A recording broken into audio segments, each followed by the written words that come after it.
Hello, hello, hello, everybody. It is Matt, and it is Bloodthirsty Thursday, and I am back at you with yet another review. Before I roll on to any of that, I want to wish each and every one of you a great morning, evening, dawn, day, or dusk, all that lovely stuff, because life really is too short as is. Do me a really huge favor and like, share, and subscribe. I love seeing your beautiful faces when you are here. I know I'm here an awful lot, but I have an awful lot on my plate to review. And one last little tidbit of information. Check out the description box. I give you a bigger bite of every single movie of every single day. Such as today I gave you your brief synopsis, your starring cast, director, runtime of the cut I watched, along with a link for a trailer, a link for where you can watch this for free, and then if you decide, you can help support Matt's Movie Mania and toss me a couple of bucks. Now that I got all that said and minded all that out of the way, let's roll on to the film of the day. And today's is a very, very bizarre but interesting in a very good way movie. It came out back in 2016. It is directed by none other than Greg DeLiso. It is his, I don't know, superhero or anti-hero type of movie. It is none other than Hectic Knife. This was a very interesting movie right away from the beginning. I will let you know it does run 1 hour 27 minutes. Do watch through the credits because there is footage that runs all throughout that as well. So you get a little bit bigger bite of that movie, and it's also pretty funny stuff. Not gonna lie, this movie is really funny. It's just very, very bizarre, and the story is just really off the wall. It's about a superhero that goes by the name of Hectic Knife. And Hectic Knife is wearing a really, really bad long-haired blonde wig, which is fun. I think it's really hilarious. He's got a friend who goes, I forget what is something Rob, I believe was his name. He drove around and it looked like some sort of old school taxi cab, but he had horns and all kinds of decorations all over it as he spoke about how the criminals have taken over the streets and how things are no longer very like the quality of life is just not very good where they're living at. Like, he's a really cool character. There's this old man, that character that's quite interesting, that has a sharp turn on his alliance to Hectic Knife towards the end. But I'm not going to go too far into plot, or I mean, not plot, but spoilers on it, because I think this is a good one to watch with a group of friends. Have a good time, just unplug the brain and enjoy, because there's so many great one-liners that are said throughout this entire film. Just to give you a good example, this is on the Trauma Films library, just to let you know. So that gives you at least a little more understanding to the style and what kind of film this is going to be. Sure, this is not a Lloyd Kaufman film. It's a different director altogether, but it fits in with their style of films that they release in their library. I think this one is a perfect fit for Trauma. It's a perfect fit for any horror movie fans that like a little comedy with their horror. I know you will love this. I think this would make a great feature with like maybe Brutal Massacre, or even shoot, I'm forgetting the name right now. Like Saturday the 14th, I think would be pretty fun with this, or Wacko.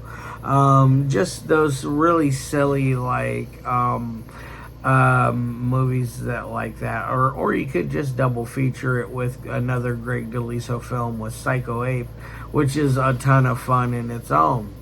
But which I reviewed a few months ago. So if you want to check that out, check out Psycho Ape. It's great. But you got a lot going on in here. There's a magical scene that involves bagels, and they're throwing. There's one character that wants a fresh bagel. These bagels are fresh, and the other character is throwing them this bagel, and he's like, that's not fresh, and get the hell out of here. Da, da, da, da. It's quite humorous. It goes on for like 10 minutes, and they make the perfect jokes about how that scene went just on for way too long, and it really did drag for a really long time. But the fact that they poked fun at it made it a lot funner. It definitely helped pad the runtime to that 1 hour and 27 minutes. Yeah. Oh, and just to let you know, this is in black and white, by the way. There's only one part of it where there is color, and it is this bag of drugs that this villain is holding in his hands. That's orange. The pills are orange, and you can see that, which it's really cool.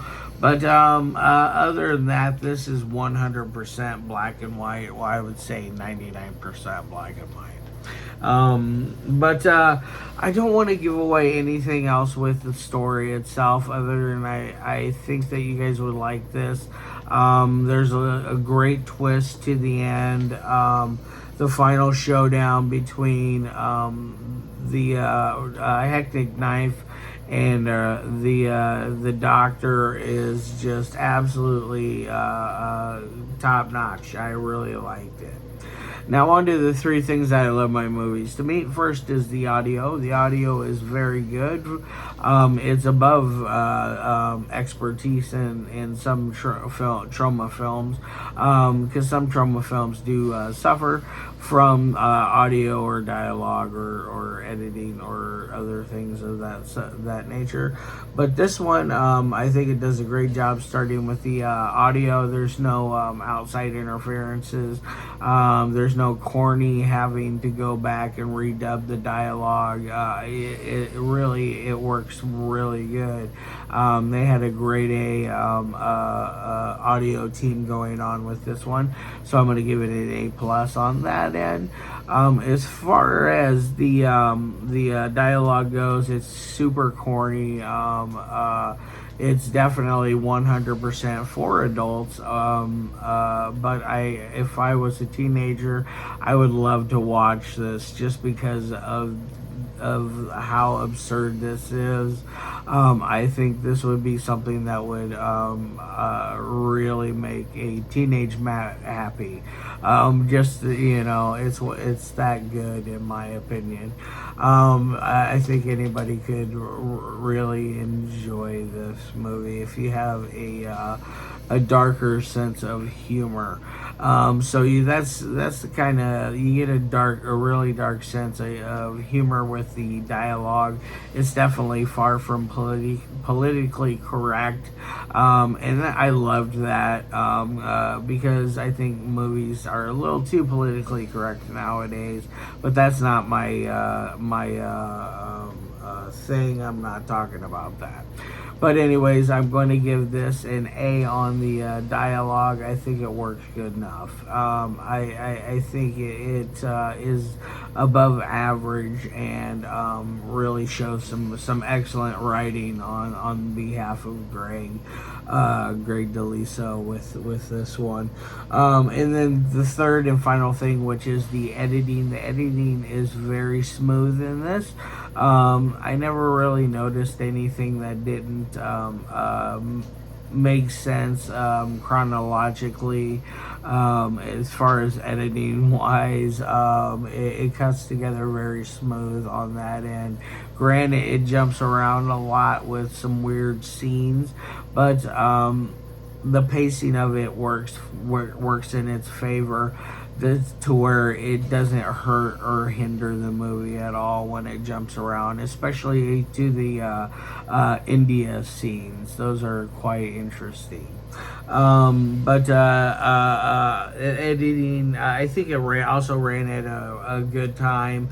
It didn't overstay its welcome, so I'm going to give it another A on that one. My final score of 1 through 5 is going to be a 4 out of 5.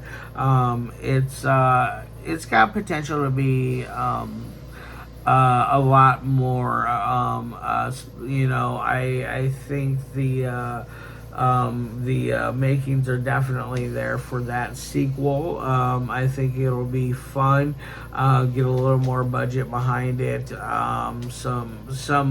Some of the acting was like up here good, and then I mean there were a couple of actors that were a little shaky, but that's not my thing either. I don't really talk too much about acting because I've done the acting thing. I know I'm not the best actor in the world. I'm no DiCaprio or Christian Bale, so that's neither here nor there. All right, guys, I'm going to get the hell out of here. I'm going to see you on Saturday or Sunday, depending on the schedule. Either way, I'm going to try to get to you one more time this week. As usual, I love your faces, and peace.